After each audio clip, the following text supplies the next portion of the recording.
Everyone, Hindi वलरी channel में आप सभी का स्वागत है। आज का हमारा टॉपिक है संधि ट्रिक्स। इसका मतलब है कि आज हम संधि को ज्यादा डिटेल में ना समझकर कुछ ऐसी ट्रिक्स समझेंगे जिससे आपको विद इन सेकेंड्स में ही पता चल जाएगा कि पर्टिकुलर शब्द में कौन सी संधि है। संधि का टॉपिक बच्चों बड़ा ही इम्पोर्टेंट टॉपिक है। चाहे कोई भी एग्जाम्स हो, चाहे स्कूल लेवल्स के, चाहे कोई कंपटीशन लेवल के, हर एग्जाम्स में संधि से संबंधित प्रश्न पूछे ही जाते हैं। एक तरफ ये टॉपिक जहाँ जितना ज्यादा इम्पोर्टेंट है उतना ही ज्यादा बच्चों के लिए बोरिंग भी लगता है। तो आज मैं टॉपिक संधि को ज्यादा डिटेल में ना समझाते हुए कुछ ऐसी इंटरेस्टिंग ट्रिक्स बताऊंगी जिसके थ्रू आप समझ जाएंगे कि दिए गए शब्द में कौन सी संधि है। तो सबसे पहले मैं आपको बता दूं कि संधि होती क्या है। संधि का अर्थ होता है मेल। दो वर्णों या दो अक्षरों के मेल से होने वाले परिवर्तन को संधि कहते हैं। तो आइए अब जानते हैं कि संधि के भेद कितने होते हैं। भेद का मतलब टाइप्स ऑफ संधि। तो संधि के मेन रूप से, मुख्य रूप से 3 भेद होते हैं। नंबर 1 स्वर संधि, व्यंजन संधि, विसर्ग संधि। अब जो स्वर संधि है इसके भी 5 भेद होते हैं। कौन कौन से? दीर्घ संधि, गुण संधि, वृद्धि संधि, यण संधि, अयादि संधि। अब हम इन सभी संधि को पहचानने की कुछ इंटरेस्टिंग ट्रिक समझेंगे। तो अब स्वर संधि की दीर्घ संधि को समझने की ट्रिक हम समझेंगे। दीर्घ संधि जब भी होती है तो उसमें बड़ी मात्रा आ जाती है। बड़ी मात्रा मतलब बड़ा आ, बड़ी ई, बड़ा ऊ। तो जब भी दो शब्दों को मिलाने पर कोई बड़ी मात्रा आ जाए तो हम समझ जाएंगे कि वहां पर दीर्घ संधि है। कैसे? परम प्लस अणु। हमने परम प्लस अणु दोनों को मिलाया तो बन गया परमाणु। तो यहाँ पर दोनों शब्दों को मिलाने से माँ में आ की मात्रा आ गई, तो यहाँ पर बड़े आ की मात्रा आ गई इस शब्द में। नेक्स्ट, देव प्लस आलय, इन दोनों को मिलाया तो यहाँ पर भी आ की मात्रा आ गई। कौन से आ की? बड़े आ की। तो यहाँ पर भी हम समझ जाएंगे कि दीर्घ संधि है। रवि प्लस इंद्र, तो रविंद्र बन गया दोनों को मिलाने से, तो यहाँ पर ई की, बड़ी ई की मात्रा आ गई इसमें। नेक्स्ट, कपि प्लस ईश, दोनों कपि और ईश दोनों को मिलाया तो बन गया कपीश, और यहाँ पर भी क्या आ गई? बड़ी ई की मात्रा आ गई। अब नेक्स्ट, लघु प्लस ऊर्मी। हमने लघु और ऊर्मी दोनों शब्दों को मिलाया तो यहाँ पर बड़े ऊ की मात्रा आ गई और बन गया लघुर्मी। नेक्स्ट, साधु प्लस ऊर्जा। जब हमने इन दोनों शब्दों को मिलाया तो साधु और ऊर्जा दोनों को मिलाने से बन गया साधुर्जा, और यहाँ पर भी इसमें बड़े ऊ की मात्रा आ गई। तो देखा आपने, हमने कितनी जल्दी, आप ट्रिक से ही पहचान सकते हैं कि शब्दों में जब भी कहीं बड़ी मात्रा आपको दिख जाए तो समझ जाइए वहां पर दीर्घ संधि है। चाहे वो बड़ा आ हो, चाहे बड़ी ई हो, चाहे बड़ा ऊ हो, कोई भी मात्रा आपको दिख जाए तो आप तुरंत समझ जाइए कि वहां पर दीर्घ संधि है।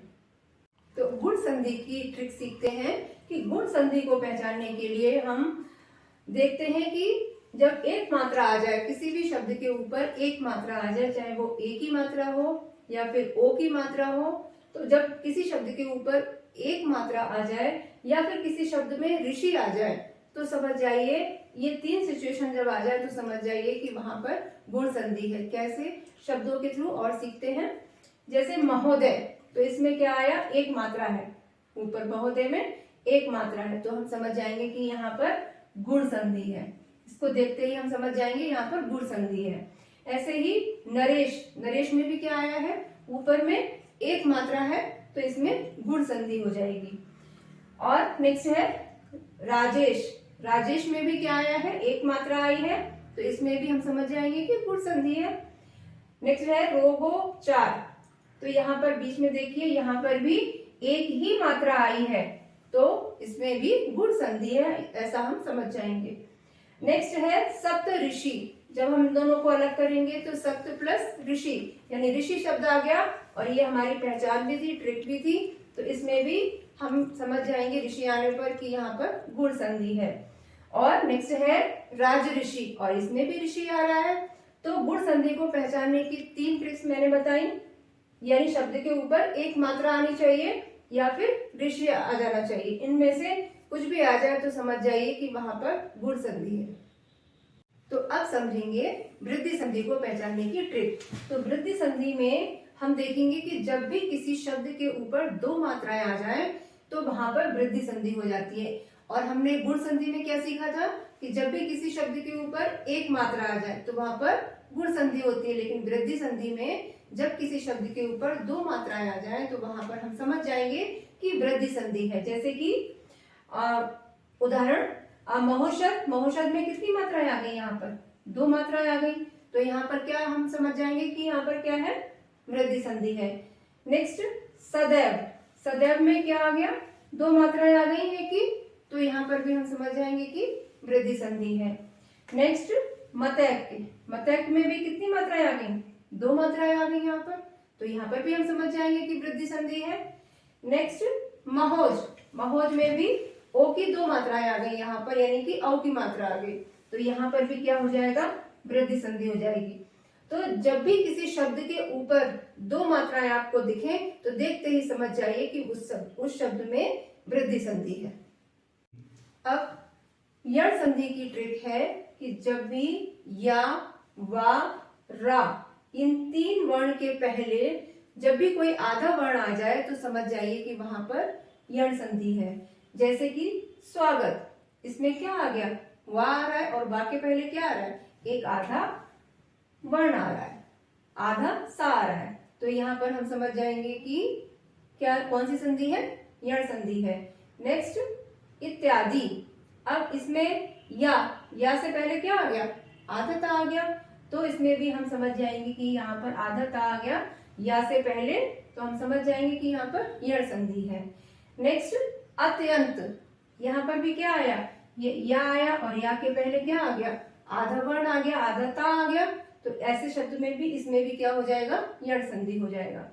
नेक्स्ट पित्राज्ञा, अब यहाँ पर ता में त्रा जो वर्ण आया है, इसमें त्रा कैसे बनता है, त्रा ता और रा को मिलाकर बनता है। ता में, त्रा में ता और रा दोनों होते हैं, तो रा से पहले क्या आ गया, ता आ गया।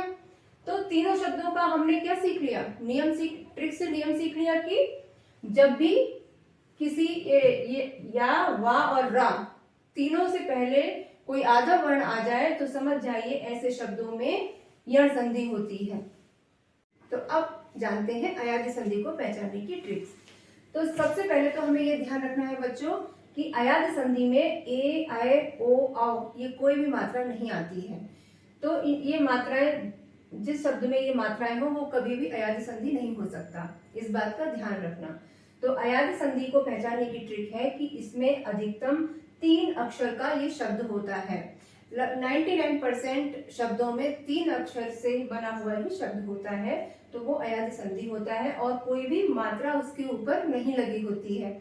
और एक और ट्रिक है कि शब्द के बीच में या फिर वा आ जाता है।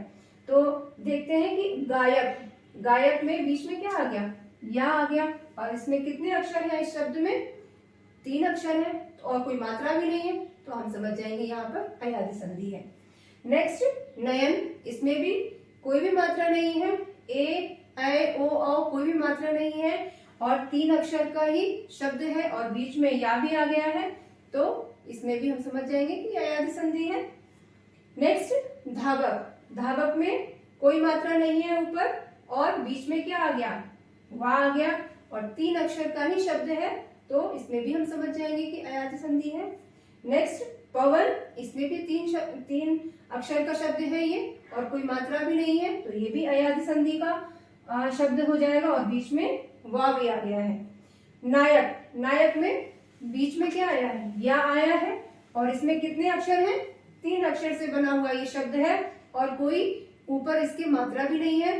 तो अयादि संधि को पहचानने की ट्रिक है कि इसमें ज्यादातर 3 अक्षरों से बना हुआ ही शब्द होता है और ए, ऐ, ओ, औ कोई भी मात्रा नहीं लगी होती है और 3 अक्षरों से बने शब्द में बीच में या तो या आ जाता है या फिर वा आ जाता है। तो आज हमने स्वर संधि को पहचानने की ट्रिक्स को बहुत ही आसानी से समझ लिया। अब नेक्स्ट वीडियो में हम समझेंगे कि व्यंजन संधि और विसर्ग संधि को पहचानने की ट्रिक्स कौन सी हैं। आज का मेरा वीडियो अच्छा लगा तो लाइक कीजिए, सब्सक्राइब कीजिए और बेल आइकन को जरूर दबाइए, क्योंकि जब भी मेरा कोई नया वीडियो आए तो आपके पास नोटिफिकेशन आ जाए। Thank you.